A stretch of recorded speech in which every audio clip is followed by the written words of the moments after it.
Hello, everyone. Today we're going to talk about one of the greatest speeches in American history, and that is I Have a Dream by Martin Luther King Jr. It was delivered in front of Lincoln Memorial on August 28th, 1963. What I would like you guys to do for today is to read along with my presentation. Pause if you have to, and I highly recommend that you do that so you could read the lines and then answer the embedded questions and take down notes. Okay, so let's get started and let's enjoy.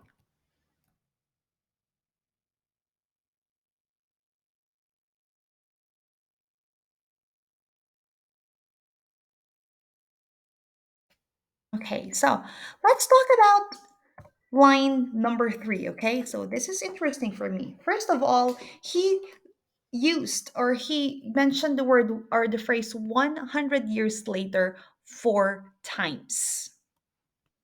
Okay, he started with, but 100 years later, the Negro is still not free. Okay. How intolerable it is that it has been 100 years without real progress. Imagine you're working on an assignment or a project and it's taking you days to finish. Sometimes it's frustrating. How much more on their part? They've been waiting for 100 years without real progress. Okay. Now you have to remember the speech was delivered in year 1963. And 100 years will take us back to the Civil War. That's when Lincoln passed the Emancipation Proclamation that was meant to make all men, all Americans equal or have equal rights. But Dr. King is saying that it has been 100 years, but the promise of progress is not seen. Okay? Now, he also used the word manacles of segregation and chains of discrimination, comparing the days of slavery with their situation. Okay, showing that there's still parallel between African Americans and slaves, that they're still associated. It creates an idea about what it means to be weighed down by inequality and be trapped by and when he said manacles of segregation and chains of discrimination. So these two are obstacles, okay, obstacles that the African Americans were facing at that moment. Also, here he mentioned about what the lives on of Negro. The Negro lives on a lonely island of poverty in the midst of vast ocean of material prosperity. Now let's break that down. So when he said the lives of the Negro is like on a lonely island, okay, but that island is surrounded by what? Material prosperity, tangible materials of success and progress. You know, it's like things are within reach for them, but still out of reach. It creates an image on how it's like being alone on an island surrounded by all success and fortune, but you know, you still can't do anything about it. You're just surrounded by them, but you don't have access to them.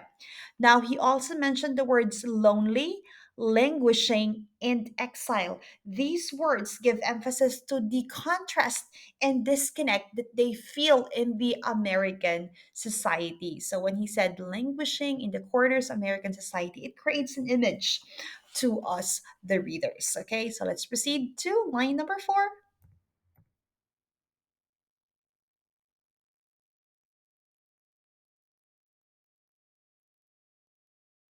Okay. Now, let's talk about the first part of line number six. I hope you guys are pausing it so you could actually read the lines, okay? So, here he said, we have also come to this hallowed spot to remind America in the fierce urgency of now. You have to remember at that moment they were in front of Lincoln Memorial. Lincoln was the one who signed the Emancipation Proclamation. So it's symbolic for them to be gathered at that moment, okay? He also mentioned the fierce urgency of now. It means the importance of the moment. In line number three, he mentioned about the Negro's been waiting for 100 years now, but he is hopeful that this is the moment. Now is the time. Okay. He's like, there's a sense of urgency in his language. Okay. Now, also, he made mention about gradually waiting is like a drug. okay? And waiting for things to change is like a luxury for them, okay? It's not simple. Okay. He also he continued by saying, now is the time. He actually repeated that multiple times. Now is the time. Now is the time. He wants to say that this is the moment of change. We need to do something at this point. Okay. Also, another thing to take note of here on first part of line number 6 is that his Bible reference. You could tell that Dr. King was a Christian minister. He said that making justice is a reality for all of God's children. Okay, he made some Bible references talking about walking to the valley. It's like in the dark place that they built in, but there's light or no light in the path. Okay, what else? Here, he also mentioned about what the solid rock of brotherhood, solid rock of brotherhood, saying people have been pulled under the quicksands of social injustice.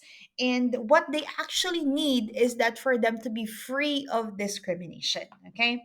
Now, he continued, last part. He started with it would be fatal for the nation to overlook the urgency of now. Imagine how serious that is. He's trying to say that the society, it could die.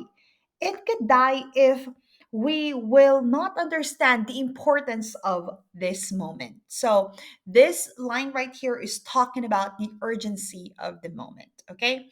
And another important thing is one more thing, last one, when he used the two seasons of summer and autumn. Okay, here he used the two seasons and summer, saying how hot and oppressive it has been for them. And what they want is autumn. They want change. They want harvest. They want to harvest what's right for them. Okay?